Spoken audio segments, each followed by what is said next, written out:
Hi everyone, I'm Cassandra and welcome back to the Oxford Weaving Studio YouTube channel. In today's weaving tutorial, we're going to continue our series of weaving basics tutorials. We're going to show you how to complete a woven wall hanging by inserting a hanging rod. So let's get started. So here we have our finished piece. We've still got our woven wall hanging under tension. I haven't removed anything from the loom. We've already tucked in our backs, so we've made sure all the side edges and everything has been tied into the back. I should also mention that when you go to weave in your hanging rod and place it in the warp threads, you will find it much easier if you've actually set your warp up with an even number of warp strings. So can you see here on this loom, I've actually got the single, this is a single tied on end. These are all pairs, and actually you can see that quite clearly as you look up here. There's pairs here, but on the other side, if we look at this end, you can see how there's a single, there's pairs all along, and then there's a single again.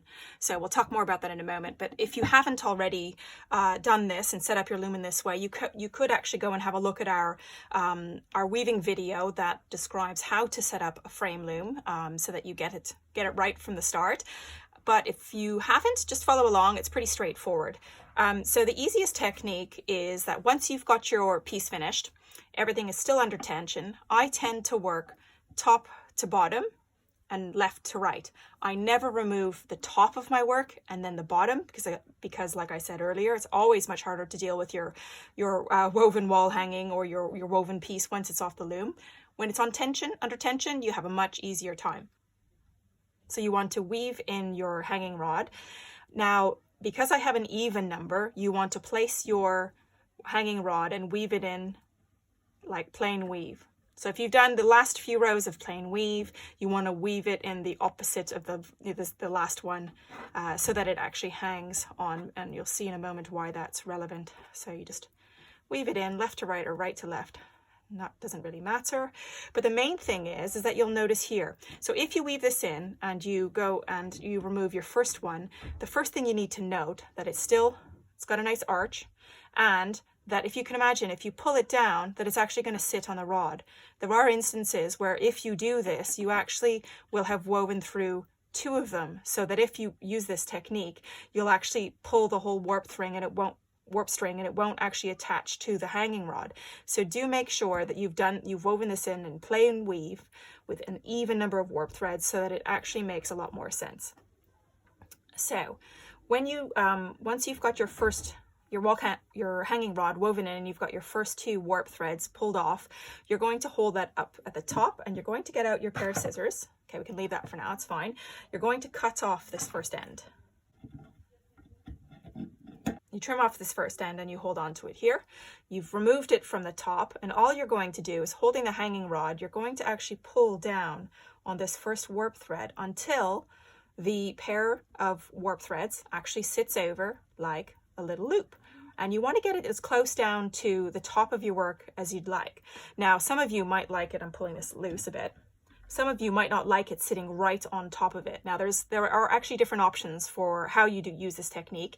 Let's say you wanted to hang your work and have some space. Now, if you look at my work actually is quite long, so I don't want to make it any longer. It's going to be even further out of proportion. I would like for it to be a bit more balanced. But let's say you have a short and sort of fat wall hanging and you'd like for it to feel more balanced. It is possible to actually work out which height you want to have your hanging rod at, and then simply doing an overhand knot to securing it in that position. So if I do my overhand knot and I tighten that and I push it down, I could actually stick that back on, the hanging rod back on with this little knot in place so that I actually have a little bit more length in my hanging. So some people like that, having a little knot showing right above the top.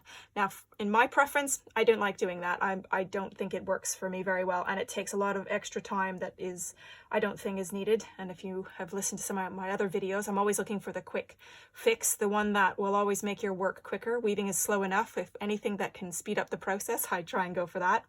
So if we go back to the first attempt, which was bringing it right down so that it sits nicely on top, you'll see that I've only just pulled the first warp thread Yeah, all the rest have stayed under there, and that was the first pair that sits on the top. So I'm going to set that one aside because this one here, it's on its own. When I go to take off the next, can you see how these two are a pair? In order for me to pull and get the one at the top, I have to pull the one on the right. So I've pulled the first one, now I'm going to pull the third one. So we're looking at every odd one. I'm slowly pulling down the third one so that it sits nicely. And again, you want to hold your hanging rod in place while you do this to make sure that it's in position. And you might also sometimes have to actually hold where the work is in the middle, the side, wherever it is that you're pulling, because it might distort the work. So mine obviously hasn't done that. It's just done a nice smooth, it's slid through quite nicely, but there are cases where actually your work will start to distort a bit. So what you might want to do is hold it gently while you pull, just to avoid it distorting any further. So now that we've got the first two at the top, we're going to actually knot these three together. Because if we were to leave this one on its own, we're going to have to thread it in up on its own. I prefer to make sure that we have a nice clean knot at the bottom. So we're going to do an overhand knot with 3 of the warp threads. Now the rest we'll do in pairs, except for the very last one. But we want to get 3 together, and what we're going to do is we're sliding with our fingers the knot as close up to the bottom of the work as possible, to where you want it to sit. Now I don't push it too high, I just have it sitting below, because the more you push up, the more you distort your work at the bottom, and we want to keep it where it is. Now depending on how you finish this later, you might use a different tool, but right now I'm going to leave that one there. So next we're going to go to the top of our work, and we're going to keep going all the way along until we reach the last 3, the last pair and then the last single.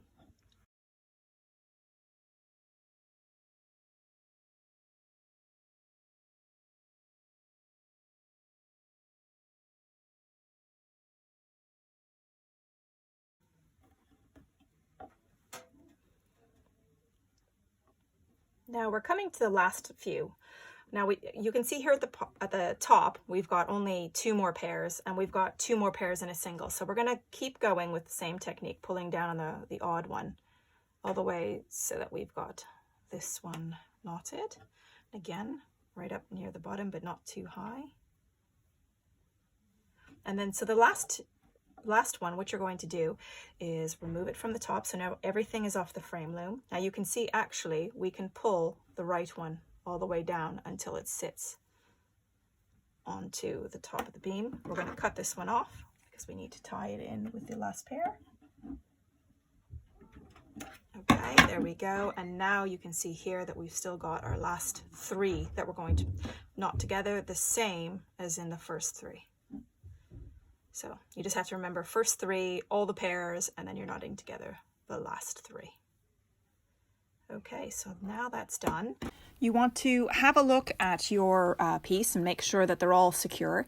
Then you have the option to either just trim those threads, warp threads that you've just gone and knotted right across the length of them, so that you could actually have a very simple and quick fix, because if you have a fringe, that will hide it. If you haven't, however, got a fringe, or if you like a nice neat finish, you want to turn your work over, and you're going to grab either a crochet hook or a tapestry needle, and you're going to tie in the ends through the weft yarn. So can you see, you just insert your insert your tapestry needle or your crochet hook. I prefer a crochet hook. So hook it on and pull it up through the end so that the knot just tucks in right near the bottom of the work. And then what you'll want to do is you'll have a look on the front to make sure that it's being hidden. And if it's being hidden, you want to go ahead and just trim that edge right up close to the back of your work. Now this is actually a video that I've just completed and uploaded, so if you want to learn more about how you tuck the ends in and whether you go behind the weft or the warp ends, you can follow along, and that's already up on our YouTube channel. And here we're just continuing one by one, going through from one side to the next.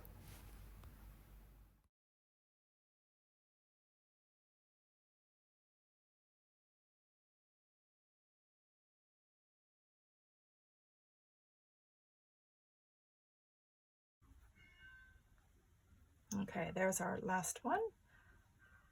Now, you don't see it very much even beneath it. So if you're working with two different colors, you might have to be a little bit more careful with your chosen warp and weft and whether or not you've done a really tightly packed sort of more tapestry look covering all the warp threads or not. But mine is very good, certainly for the purposes of this element. And then we just simply trim it off like we did the first one, down close to the back of the work. You can do that each in order or whichever way.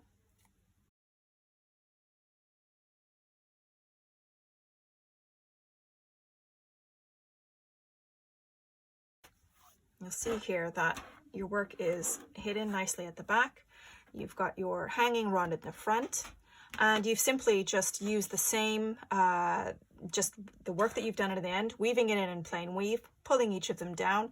You don't have to then go and sew on an extra one, sew on an extra warp thread. I've seen people remove it from the warp and then go and sew exactly this same sort of warp, you know, string to hang around it as if it was not there already. Why give yourself extra work? This took really 2-3 minutes to do it once you get a bit quicker, and it's really the simplest way to hang your wall hanging onto a hanging rod. So if you've liked this video, please, you know, let us know by clicking the like button or subscribing to our YouTube channel.